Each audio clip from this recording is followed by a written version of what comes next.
Amém, gente?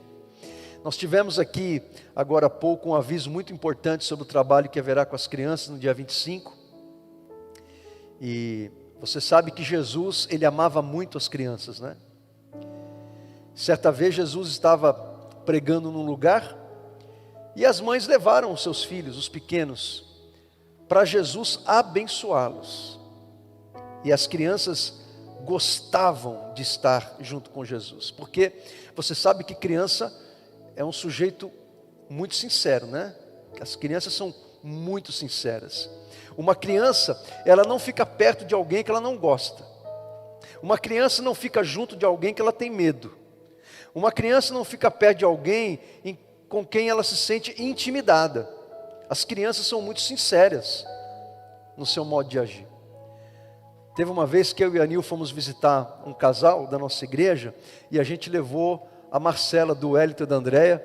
A Marcela hoje está casada, né? Mas ela era uma menininha, acho que ela devia ter uns 7 anos, 5 anos, por aí. E aí chegamos lá e a irmã que nos recebeu, ela fez uma torta de limão. Gente, a torta foi a primeira vez que ela fez aquela torta, né? E parecia um tijolo a torta, gente. Parecia um paralelepípedo, para falar a verdade, porque tijolo você consegue cortar ainda, né? Parecia um paralelepípedo da torta de limão. E ela toda envergonhada, né? Desculpa, olha, primeira vez que eu faço.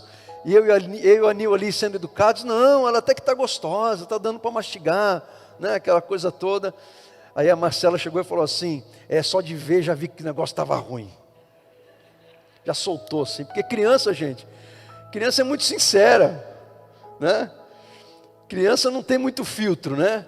Filtro social, ela chega e já fala o que está sentindo. Então Jesus, Ele era rodeado pelas crianças, e as crianças queriam estar com Jesus, é porque Jesus era uma pessoa amável, era uma pessoa que as crianças se sentiam amadas, acolhidas, né?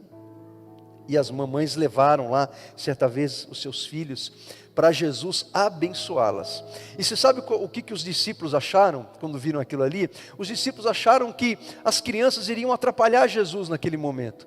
E os discípulos então começaram a enxotar as crianças, saiam daqui, vocês vão atrapalhar o mestre. E diz o evangelho, se eu não me engano de Marcos, se a minha memória não estiver falha, Marcos diz que Jesus ficou indignado com aquela atitude dos discípulos. Jesus não gostou, Jesus repreendeu os seus discípulos e disse, deixem vir a mim as crianças, porque delas é o reino dos céus. Deixe vir a mim os pequeninos, porque delas é o reino do meu Pai. Certa vez Jesus estava ensinando os seus discípulos, como está aqui em Mateus 18, e Jesus ele gostava de usar as crianças como exemplo, para ensinar algum ensino a respeito de alguma verdade espiritual. Como ele faz aqui em Mateus 18, ele diz assim, naquele momento os discípulos chegaram perto de Jesus e perguntaram, quem é o mais importante no reino do céu? Uma pergunta que está envolta de egocentrismo, de vaidade, de orgulho, né? Então Jesus responde assim, chamando uma criança, Jesus chamou uma criança, colocou-a na frente deles e disse, eu afirmo a vocês que isto é verdade, se vocês não mudarem de vida e não ficarem iguais às crianças, nunca entrarão no reino do céu. A pessoa mais importante no reino do céu é aquela que se humilha e fica igual a esta criança. Então quero chamar a sua atenção, destacar essa frase de Jesus, em que ele diz que se a gente não mudar de vida, e não ficarmos iguais às crianças, nós nunca entraremos no reino do céu. Mas aí vem Paulo, em 1 Coríntios 3, se você conseguiu abrir aí, 1 Coríntios capítulo 3, versículo 1 em diante, Paulo escrevendo a igreja da cidade de Corinto, a cidade grega de Corinto, ele escreve assim, para aqueles irmãos, na verdade, irmãos, eu não pude falar com vocês como costumo fazer com as pessoas que têm o Espírito de Deus. Tive de falar com vocês como se vocês fossem pessoas do mundo, como se fossem crianças na fé cristã. Tive de alimentá-los com leite e não com comida forte, pois vocês não estavam prontos para isso. E ainda não estão prontos, porque vivem como se fossem pessoas deste mundo. Até aqui. Então, eu quero chamar você a esta consideração, a comparar essas palavras de Jesus e as palavras de Paulo. Jesus disse que se a gente não for como criança, nós não entraremos no reino de Deus. E Paulo, em 1 Coríntios, ele faz uma crítica àqueles irmãos da cidade de Corinto, e esta crítica é onde ele compara aqueles irmãos como crianças. Eles não haviam crescido. Então, quando a gente faz uma comparação, coloca essas duas palavras de Paulo e de Jesus frente a frente uma outra, a gente pode achar que há uma contradição entre as palavras de Paulo e as palavras de Jesus. Podemos achar que Paulo e Jesus estão em desacordo e que há até uma contradição nas Escrituras. Afinal de contas, devemos ser como criança ou não devemos ser como criança? Essa é a pergunta que eu levanto para você nesta manhã. Devemos ser como crianças ou não devemos ser como crianças? A grande verdade, meus queridos, é que Paulo e Jesus e Paulo, estão falando a mesma coisa. A contradição é apenas aparente, porque ambos estão falando a mesma coisa. Paulo e Jesus estão falando como deve ser o nosso relacionamento com Deus e como deve ser o nosso relacionamento com as pessoas, sob perspectivas diferentes. Jesus está dizendo que nós devemos ser espiritualmente como crianças no coração. Jesus está dizendo que devemos ser espiritualmente como crianças no coração. E Paulo está dizendo que nós devemos ser espiritualmente maduros. Paulo está dizendo que nós não devemos ser crianças na maturidade cristã, no entendimento cristão. Então Paulo e Jesus estão falando a mesma coisa sob perspectivas diferentes. Jesus está dizendo que devemos ser como crianças no coração, e Paulo está dizendo que não devemos ser como crianças na maturidade cristã, no entendimento cristão, no crescimento espiritual em Jesus. Essas são duas verdades espirituais que se complementam. Duas verdades espirituais que trilham o mesmo caminho, não caminhos paralelos, mas o mesmo caminho na direção dos propósitos que Deus tem para nós. Dos propósitos que Deus tem para a nossa vida. Você como crente, você como cristão, como filho e filha de Deus, você tem que saber quais são os propósitos de Deus para a sua vida. E quando Paulo escreve aquilo que ele escreve em 1 Coríntios, e Jesus fala aquilo que está em Mateus 18, Paulo e Jesus estão falando sobre exatamente isso. Sobre os propósitos que Deus tem para a nossa vida. E eu quero começar pelas palavras do apóstolo Paulo. E eu destaco o que ele diz, o que ele escreve em 1 Coríntios 3:1. Tive de falar com vocês como se fossem pessoas do mundo, como se fossem crianças na fé cristã. Paulo está dizendo que não devemos ser espiritualmente como crianças na maturidade cristã. Você tem que entender e saber, e preste atenção no que eu vou dizer. Preste bem atenção. Não é o propósito de Deus que você permaneça como um bebê espiritual em toda a sua vida cristã, em toda a sua vida com Jesus. Eu me referi aqui àquele dia, na hora da ceia do Senhor, em que eu me lembrei do dia em que eu entreguei minha vida para Jesus. Aquele dia que eu entreguei minha vida para Jesus, é como se eu estivesse nascendo fisicamente naquele dia. É como se minha mãe tivesse tivesse tido o meu parto naquele dia. Naquele dia que eu entreguei minha vida para Jesus, eu era um bebê espiritual. Eu não sabia como orar direito, eu não conhecia os livros da Bíblia, nem numa igreja evangélica eu tinha entrado ainda, porque eu aceitei Jesus no quintal de casa. Eu não conhecia praticamente irmão nenhum, mas alguém estava falando de Jesus para mim. Alguém estava testemunhando de Jesus para mim. Mas naquele dia, no ano de 1987, no segundo semestre daquele ano, em que eu entreguei minha vida para Jesus, eu era um bebê espiritual. Mas era a vontade de Deus que eu não ficasse daquele jeito, como um bebê espiritual para o resto da vida. Era o propósito de Deus que eu crescesse, que eu amadurecesse, que eu me desenvolvesse espiritualmente. E essa é a vontade de Deus para todas as pessoas que o servem, que o seguem, que se tornam discípulos de Jesus. É a vontade de Deus que você cresça, que você se desenvolva espiritualmente. Quando a gente entrega a vida para Jesus, a gente não sabe orar, a gente não sabe ler Bíblia, a gente não sabe nem direito como adorar. Então a gente vai aprendendo, e a gente vai crescendo. Eu quero compartilhar com você 2 textos da palavra de Deus, que demonstram que esta é a vontade de Deus para a sua vida. O seu crescimento, o seu desenvolvimento espiritual, e que não é a vontade de Deus que você permaneça estagnado na fé cristã, estagnado no seu desenvolvimento espiritual. O primeiro texto está lá em Efésios capítulo 4, você não precisa abrir, você apenas ouça. Paulo diz assim em Efésios capítulo 4, versículo 13: desse modo, todos nós chegaremos a ser um na nossa fé e no nosso conhecimento do Filho de Deus. E assim seremos, olha o que Paulo vai escrever, preste atenção. E assim seremos pessoas maduras e alcançaremos a altura espiritual de Cristo. Paulo está falando de amadurecimento. Paulo está falando da gente alcançar a estatura espiritual de Jesus. É óbvio, gente, que ele está falando de crescimento, de desenvolvimento. E ele continua dizendo: e então não seremos mais como crianças. Paulo não está falando de não ser como criança no coração. Paulo está dizendo que não seremos mais como crianças no entendimento, na maturidade em Jesus.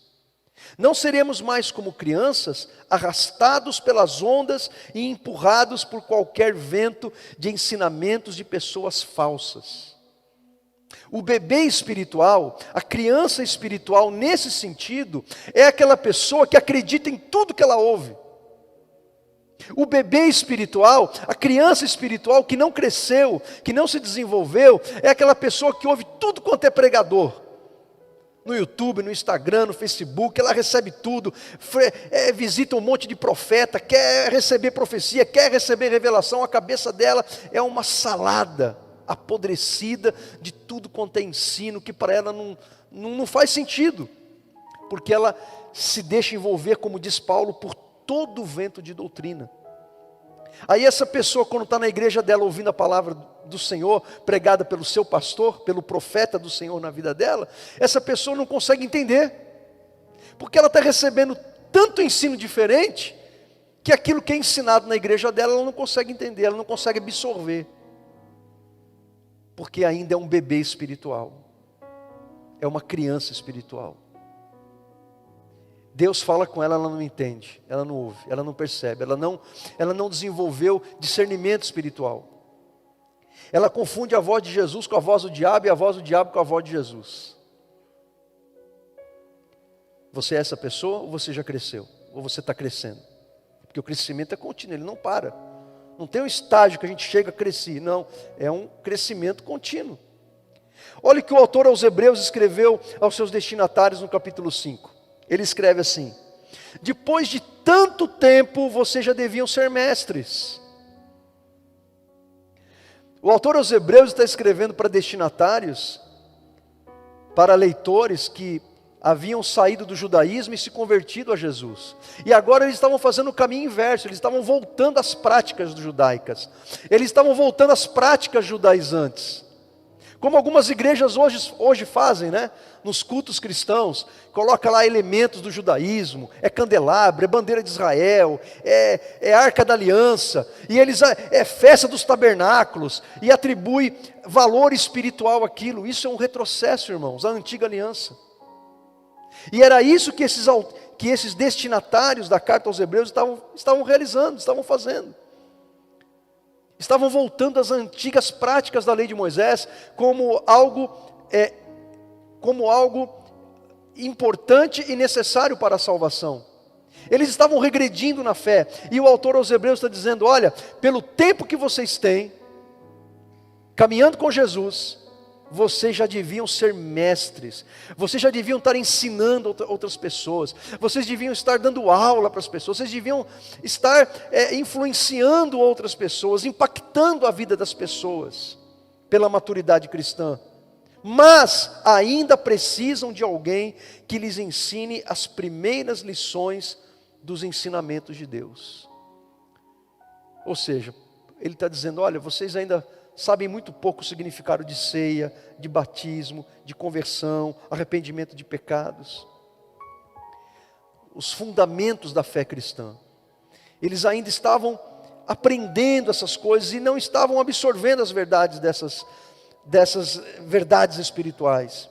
E ele continua dizendo o seguinte: em vez de alimento sólido, vocês ainda precisam de leite. Olha o que ele vai dizer, preste atenção. E quem precisa de leite ainda é criança, e não tem nenhuma experiência para saber o que está certo ou errado.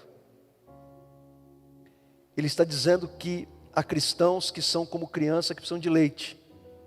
Ontem nós tivemos a nossa reunião da equipe que organiza o nosso encontro de casais, e comemos uma feijoada, irmãos, maravilhosa. Que feijoada! Irmãos, que maravilha. Se houvesse algum bebê ali, recém-nascido, ele não ia participar daquela refeição, ele ia ter que tomar outra refeição, ele ia ter que mamar no peito da mãe, porque a feijoada seria muito pesada para ele. Uma criança, um bebê recém-nascido, ele não pode comer feijoada, ele não pode comer buchada, ele não pode comer arroz e feijão com farinha, ele não pode comer nada dessas coisas, porque ainda é criança, ele tem que tomar leitinho. E ele não sabe o que é certo e o que é errado. Ele precisa que alguém segure ele no colo. Ele precisa que alguém troque as suas fraldas. Ele precisa que alguém cuide dele 24 horas por dia. Porque o crente, quando ele não cresce, ele dá trabalho. Mas o crente crescido é aquele que se oferece para o trabalho. Há uma grande diferença. E não tem problema nenhum de cuidar dos bebês espirituais. Essa é uma missão da igreja, é o papel da igreja, é o papel dos pastores, cuidar dos bebês espirituais. Mas é esperado que os bebês espirituais cresçam. Porque é muito difícil para um pastor cuidar de crente dinossauro que ainda é um bebê. Você sabe o que é um crente dinossauro, né? O irmão está lá 30 anos no evangelho, mas ainda é um bebê. Você tem que trocar a fralda dele, dar chupetinha, porque ele fica mimadinho, qualquer coisa está chorando, qualquer coisa ele fica magoadinho, a igreja tem que servir ele, a igreja tem que cuidar dele, da família dele, o que a igreja pode me oferecer, porque ainda é um bebê. Você tem que ficar dando leitinho para o irmão. E essa não é a vontade de Deus, porque a vontade de Deus é que esse trabalho seja feito enquanto a pessoa é bebê. Chega uma hora que ela tem que crescer, ela tem que se desenvolver. Isso acontece psicologicamente com alguns indivíduos, né? O cara é um cara grandão de 30 anos, mas ainda é um adolescente na cabeça dele. Age como um adolescente, se comporta como um adolescente, se veste como um adolescente. Aí a mãe fala: por que esse rapaz não casa? É óbvio que não casa. As meninas olham para o cara, tem uma barba, corpo de 30 anos, mas a cabeça, a mentalidade de um adolescente, não cresceu. Certo? E espiritualmente, Deus não quer que nós sejamos como crianças sempre, a vida toda. Tem o tempo de ser criança, espiritualmente falando, na maturidade. Aliás, esse período é importante. O período de ser criança é necessário, é importante, porque a gente precisa de leite, precisa de cuidado, precisamos de alguém que nos oriente. Eu me lembro, irmãos, quando me converti, e eu sou muito grato a Deus por aqueles irmãos que me acolheram. Um desses irmãos estão aqui, ó, irmão Jair, irmã Vera e irmão Jair. Eles me conheceram quando cheguei na igreja. Vocês lembram, irmão Jair e irmã Vera? Quando entrei no culto lá na comunidade cristã, cabeludão. Vocês lembram desse dia? O pastor João Carlos me chamou lá na frente, orou por mim. O que eu sabia ali, irmão? Sabia nada. Sabia nada. Então aqueles irmãos, eu sou grato a Deus por eles. Irmão Jair, irmã Vera e todos aqueles irmãos, né?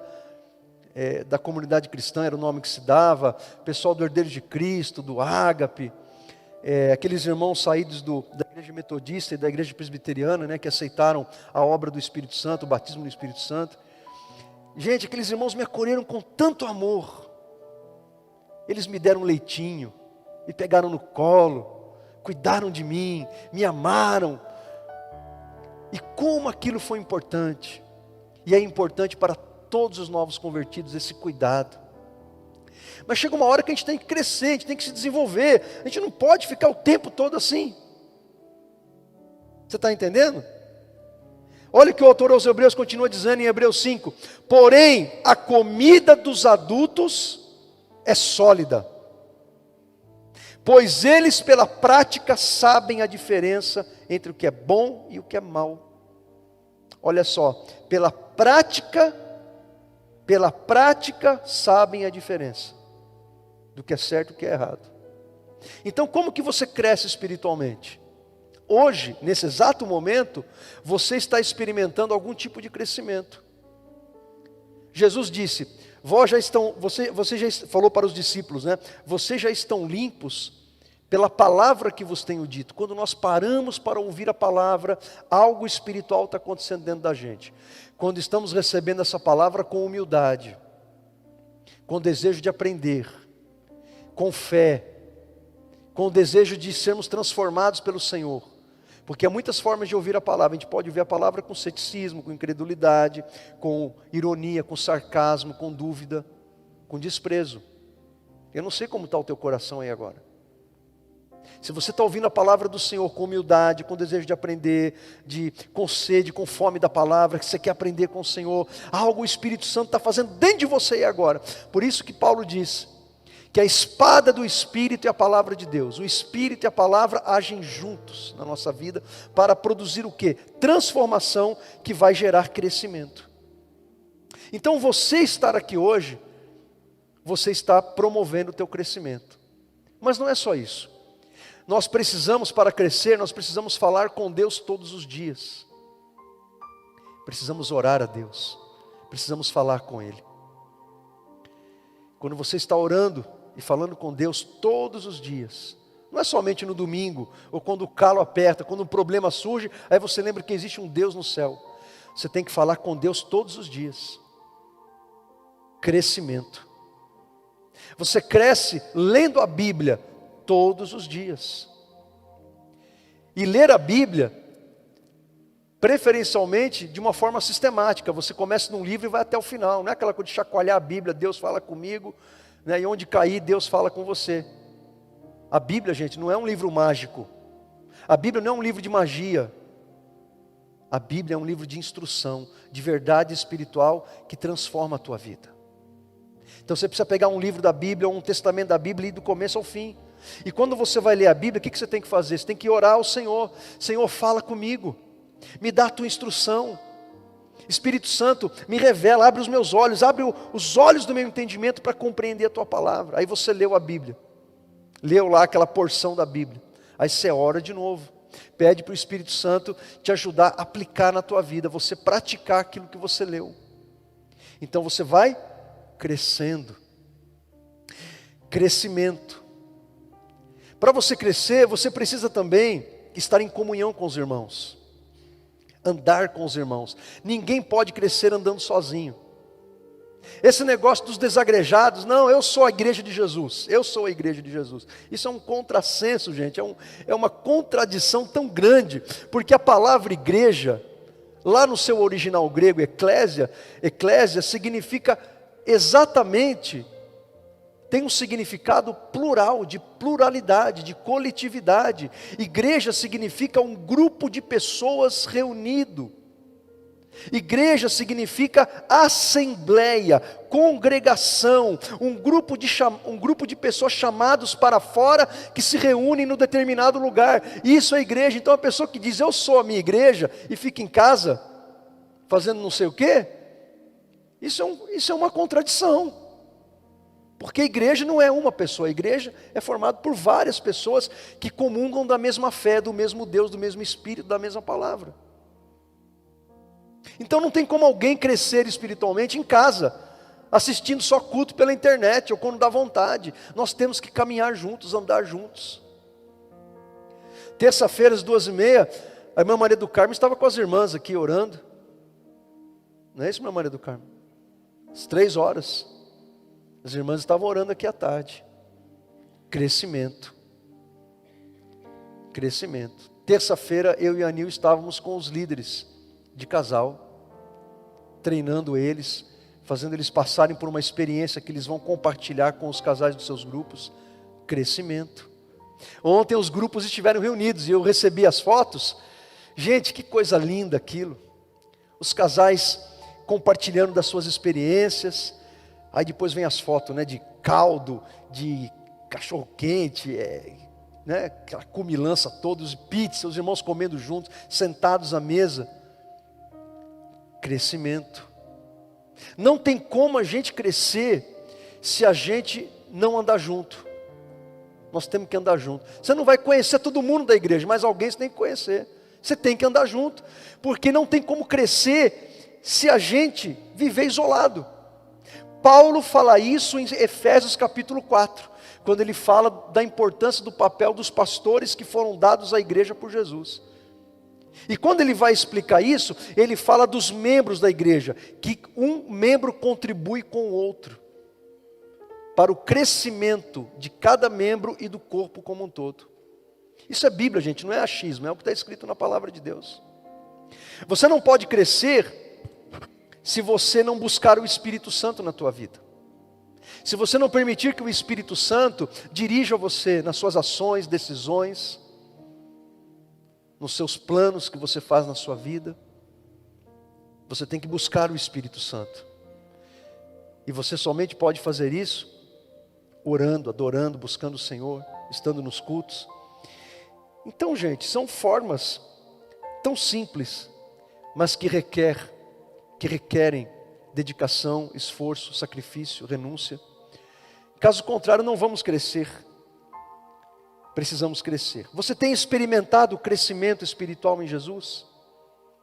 O que você tem feito para crescer, como Paulo diz, como Pedro diz em 2 Pedro 3,18, continuem crescendo na graça e no conhecimento do Senhor Jesus Cristo. Olha só, uma continuidade, continuem crescendo. Algo que não termina, que não para. Vai até o último dia da nossa vida aqui nesse mundo. E alguns teólogos ainda acreditam, e podem ser que não estejam errados, que estejam corretos, que quando a gente chegar lá no céu, a gente vai continuar crescendo lá. Vamos continuar aprendendo lá. O que você tem feito para crescer? E o que você faz que você sente que mais cresce? Alguns sentem que mais cresce orando, outros lendo a Bíblia, lendo livros, estando em comunhão com os irmãos, servindo, trabalhando para Jesus. Mas a gente não pode escolher somente uma dessas práticas, é aí que eu vou bater forte e vou esquecer das outras. A gente tem que fazer tudo isso, mas com certeza algumas dessas práticas é onde você mais se sente à vontade. Então, o que você faz que você faz espiritualmente, que você sente que está crescendo mais? É muito importante você ter essa consciência. Desde a sua conversão, o quanto que você acha que você já cresceu? Comparando com a vida adulta, vamos lembrar do dia que você se converteu. Não importa se você se converteu há 1 ano, 2 anos, 3, 4, 5, 20 anos. Desde o dia que você se converteu a Jesus. Isso, comparando com desenvolvimento humano, você ainda é um bebê espiritual? Não responda em voz alta, não, responda para você mesmo. Você é um bebê espiritual, você é uma criança espiritual, você é um adolescente espiritual, você é um jovem espiritual ou você já é uma pessoa madura espiritualmente falando? Em que estágio do amadurecimento você se avalia? Desde o dia que você cresceu. Onde você poderia estar? E onde você pode chegar? Você somente poderá ter experiências mais profundas com Deus e ser usado por Ele, se você deixar o estágio de bebê espiritual e buscar crescimento. Amém? Agora vamos para as palavras de Jesus. Olha o que Jesus diz em Mateus 18:3. Vou ler novamente. Se vocês não mudarem de vida e não ficarem iguais às crianças, nunca entrarão no reino do céu. Jesus, ele não está contradizendo Paulo, repito, ao contrário, ele está dizendo que devemos ser espiritualmente como crianças no coração. Jesus não está dizendo que nós não precisamos crescer. Jesus não está dizendo que a gente não precisa se desenvolver. Jesus não está dizendo que a gente não precisa amadurecer espiritualmente. Porque isso seria uma contradição na Bíblia. Seria uma contradição, porque o próprio Jesus, ele nos ensina que devemos crescer nele. E Jesus não se contradiz, a Bíblia não se contradiz. Como alguns pastores que estão aí se enveredando pela teologia liberal, né? E que há erro na Bíblia, que a Bíblia é falível, e que a Bíblia tem erros, e que a Bíblia não é confiável. Isso aí, o diabo tentou dizer para Eva, lá no Jardim do Éden, que a palavra de Deus, ela não é confiável. Nós cremos que a Bíblia é a palavra de Deus revelada para nós. Que toda a Bíblia é inspirada pelo Espírito Santo. Infalível, inerrante, santa, poderosa para nos corrigir e nos levar para os propósitos de Deus. Então, Jesus, irmãos, Ele não está dizendo que a gente não precisa crescer. Jesus está dizendo que nós devemos ser como crianças, não na maturidade cristã, mas no coração. No coração. Devemos ser como crianças no coração, sob dois aspectos, preste atenção. Devemos ser como crianças sob dois aspectos. Primeiro, devemos ser como crianças no nosso relacionamento com as pessoas. Nós que somos adultos, já nos deparamos com essa cena. De crianças brincando, seja numa casa, seja num parque, seja na salinha aqui da igreja. As crianças estão lá brincando, tem diversos brinquedos, tem uns 350 brinquedos ali. 350 brinquedos. Aí duas crianças resolvem que querem aquele mesmo brinquedo. É uma coisa incrível isso, né? As duas crianças pequenininhas encasquetam que querem aquele brinquedo. E aí elas começam a brigar. Algumas até morde a outra, aí vem o pai todo, né? A mãe toda brava com a mãe da outra, né? Seu filho mordeu meu filho, aquela coisa toda, e as mães viram uma leoa, né? A Andressa e o Felipe, quando eram pequenos, o Felipe levava cada couro da Andressa, gente. Outro dia a Andressa deu uma arranhada no rosto do Felipe, até arrancou a pele do rosto dele, né? E a Nil ficava morrendo de vergonha, né, da Neuma. Mas, o que acontece com duas crianças que estão brigando por causa de um brinquedo? O que acontece? Depois de 5 minutos, que elas brigam, choram, uma bate na outra, depois de 5 minutos estão lá brincando como se nada tivesse acontecido. Sabe por quê? Porque criança não guarda mágoa no coração. Criança esquece rapidamente as ofensas. Adulto é assim? Adulto é assim? Tem gente aqui que se ouvir uma palavra atravessada do irmão, não olha na cara do irmão nunca mais. Não é assim que a gente faz? O adulto? Não piso nesse lugar nunca mais, não piso mais nessa igreja. Isso é agir como criança? É agir como pessoas do mundo, e não como criança. Então, devemos ser como crianças no coração, no nosso relacionamento com as pessoas, porque as crianças no relacionamento entre elas perdoam, até no relacionamento com os adultos.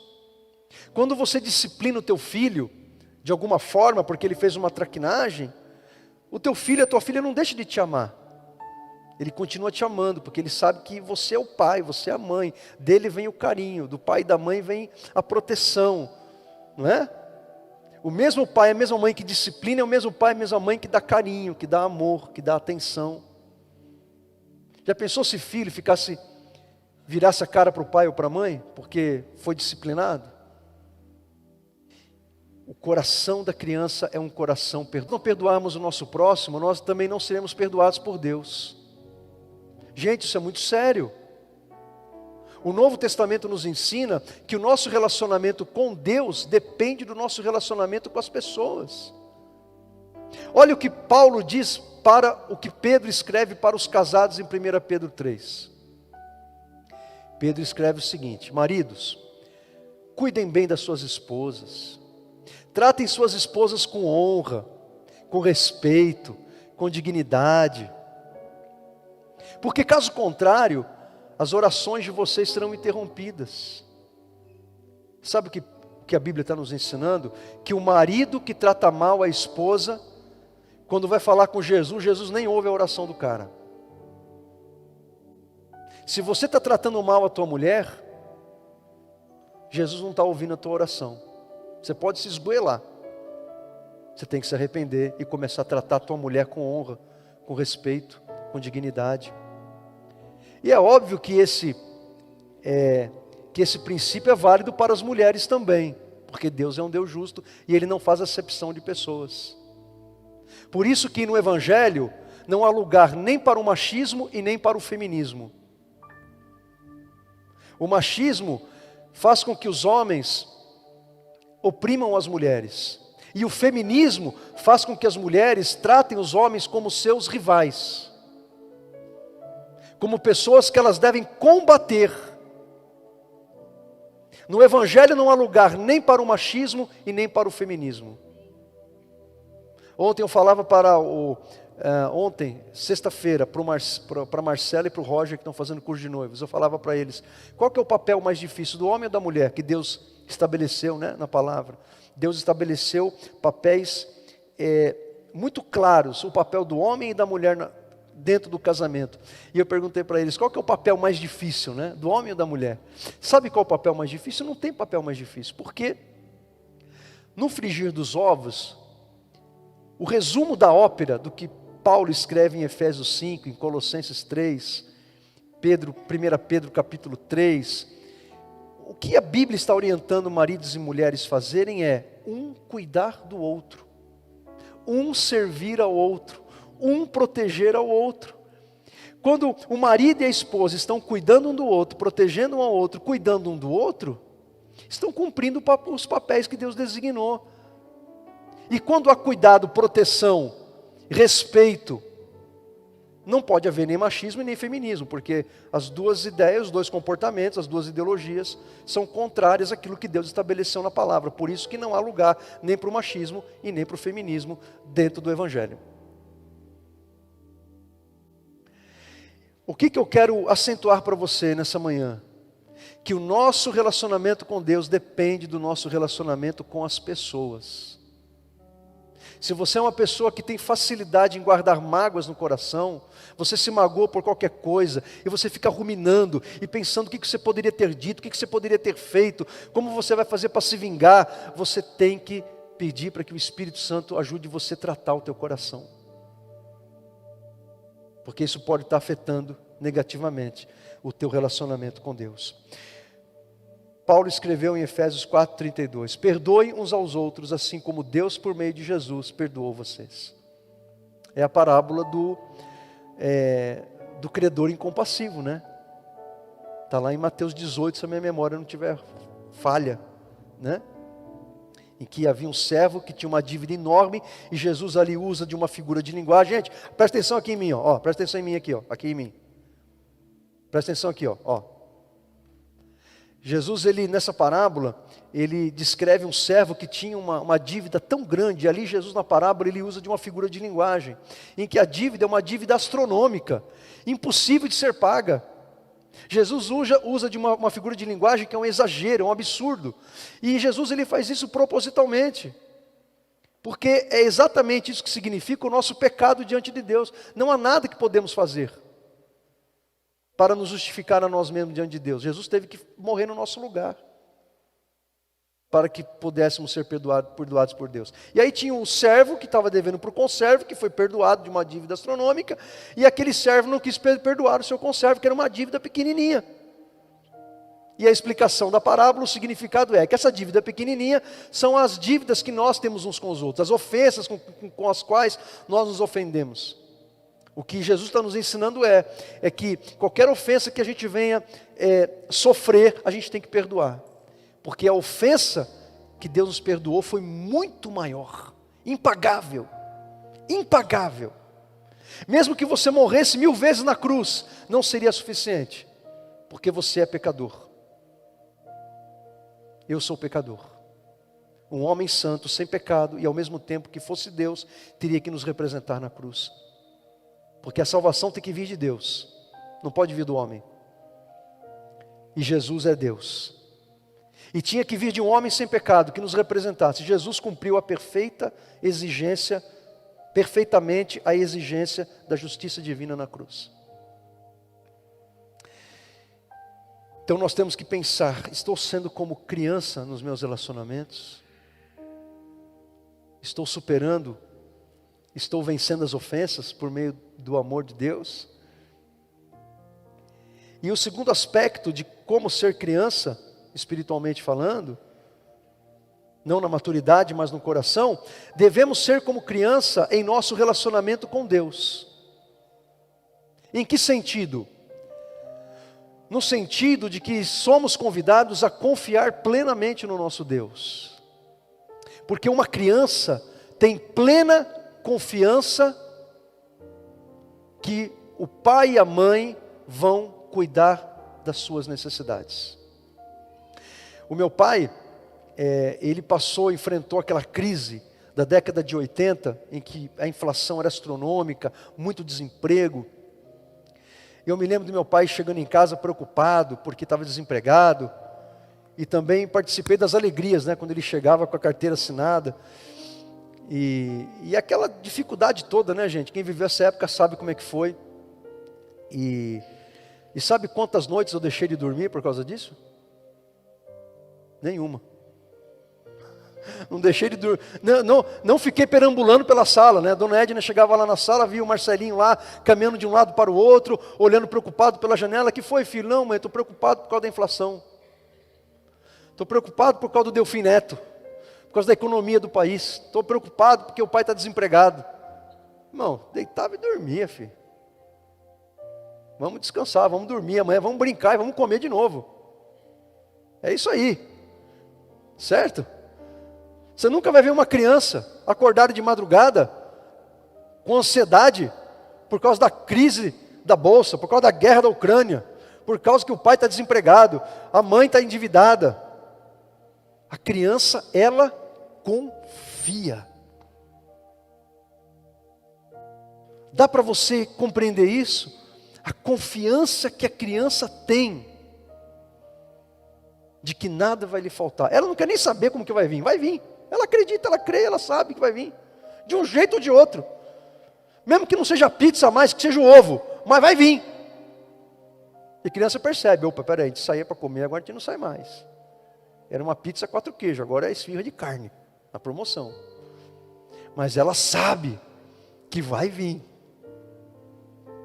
Não é mais aquela roupa comprada de marca, agora aquela roupa da baseada, ou daquele primo que cresceu e foi para ele o tênis ou a roupa. Mas ela sabe que vai vir, ela sabe que vai comer, ela sabe que não vai ficar sem roupa, ela sabe que ela vai dormir, ela sabe que vai ter um cobertor, ela sabe que vai ter o colo da mãe, do pai. Ela sabe, ela confia. Amém? Então devemos ser como crianças no coração, no sentido da gente confiar no nosso pai, como uma criança confia no seu pai e na sua mãe. Olha o que Jesus diz em Mateus 5. Não se preocupem com a comida e com a bebida que precisam para viver, nem com a roupa que precisam se vestir. Portanto, ponham em primeiro lugar na sua vida o reino de Deus, e aquilo que Deus quer, e Ele, o nosso Pai, lhes dará todas essas coisas. Se a gente priorizar o reino de Deus na nossa vida, o nosso Pai, que é um fiel provedor, nada nos faltará. Mas a gente não tem que absorver essa palavra com desconfiança. A gente tem que ficar tranquilo, confiar no nosso Pai. A gente fica muito preocupado, como Deus vai fazer? Você tem que crer que Ele vai fazer. Provérbios 3:5 diz: confie no Senhor de todo o coração, e não se apoie na sua própria inteligência. A gente fica maquinando como Deus vai fazer, quando Deus vai fazer, de que jeito Deus vai fazer, quem Ele vai usar. De repente você está passando por um momento na sua vida, uma situação desafiadora na tua vida, em que a tua confiança no Pai tem sido desafiada. Tem alguém aqui nessa manhã que você está enfrentando uma situação difícil, uma ameaça, um perigo, uma necessidade, uma privação, uma provação, uma tribulação, um problema, uma dor, uma decisão a ser tomada. Você está esperando uma resposta que não depende de você? Qual a situação que você está enfrentando hoje na tua vida em que a sua confiança no Pai está sendo provada? Você está confiando nele? Como uma criança confia no seu pai e na sua mãe? É assim que você está confiando? Porque se você está confiando dessa maneira, você está sendo como uma criança para Deus. Você confia. E você, por confiar, você tem paz. Você descansa. Amém? Quando você estiver andando pelas ruas, faça o que Jesus nos ensinou. Olhe os passarinhos. Deus os alimenta. Olhe as flores dos jardins, da cidade, ou mesmo aquela plantinha que está brotando de uma calçada. É Deus que está vestindo aquela flor. E se Deus se preocupa com passarinhos e flores, Deus não vai se preocupar com você, que é seu filho, que é filho dele, filha dele? Convido você a fechar os teus olhos e abrir o teu coração. Não seja uma criança espiritualmente matura, antes, continue a crescer na graça e no conhecimento do nosso Senhor e Salvador Jesus Cristo. Mas seja como uma criança no coração, perdoando uns aos outros e confiando plenamente nos cuidados do seu Pai.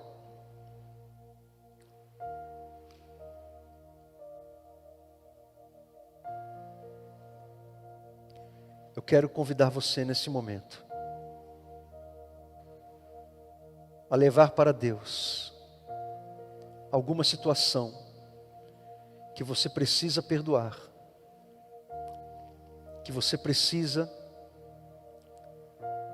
superar uma ofensa.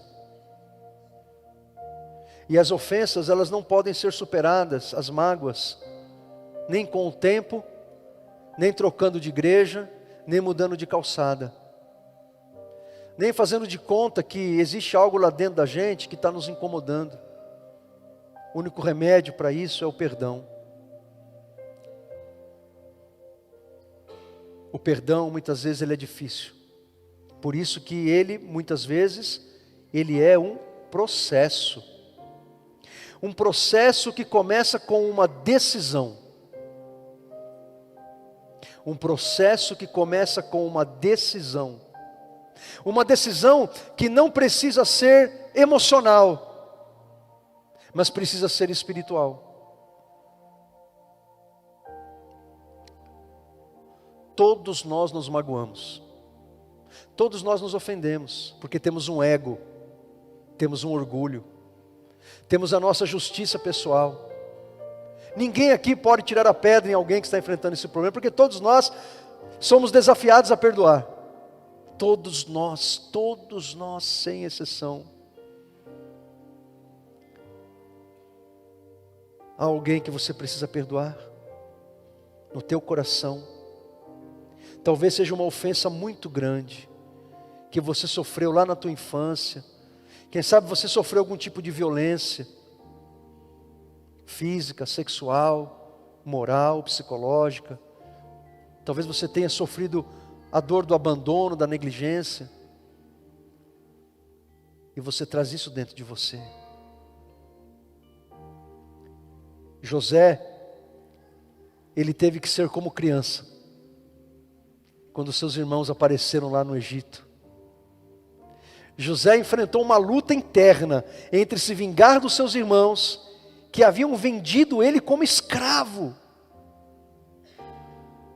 entre perdoar os seus irmãos, entre se vingar dos seus irmãos e perdoar os seus irmãos. Uma das histórias mais dramáticas e mais lindas da Bíblia. E você vê a luta interna de José, que levou meses. Ele vai tentando se vingar dos irmãos, ele não consegue. Ele vai tentando se vingar e não consegue. E cada vez mais ele vai entrando naquele processo do perdão. Até que chega uma hora que ele se revela. E Ele consegue ressignificar aquela experiência dolorosa. Ele pega aquela história dolorosa e Ele dá um outro significado a ela.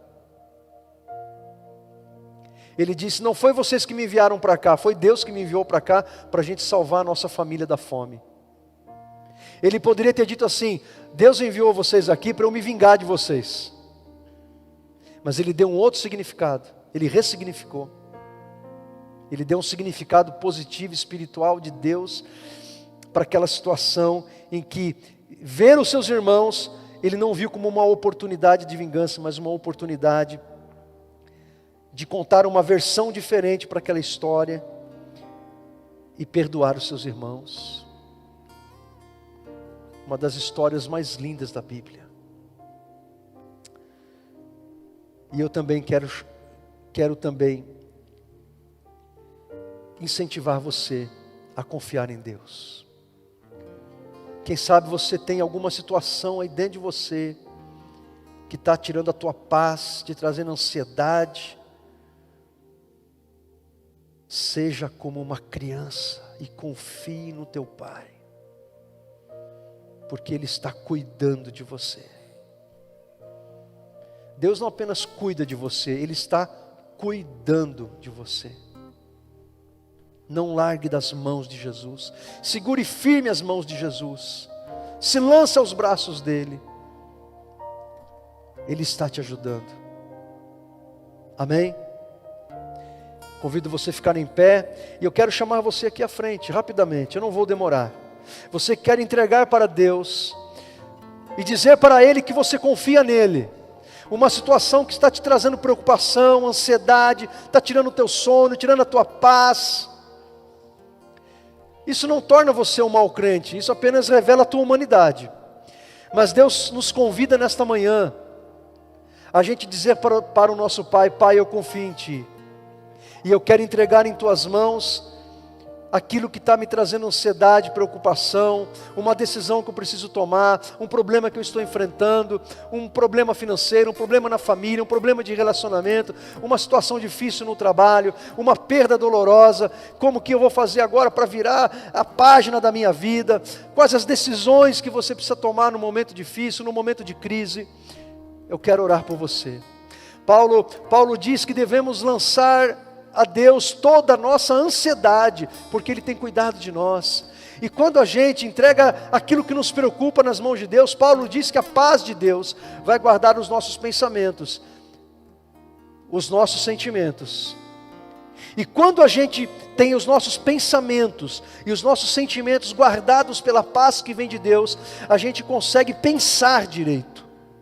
A gente consegue ter emoções positivas que nos ajudam nas tomadas de decisão. A gente consegue ouvir melhor o Senhor, ouvir o que Ele tem para dizer para nós, e ouvir o que Ele tem a nos orientar. Eu também quero orar por você que precisa liberar perdão para alguém.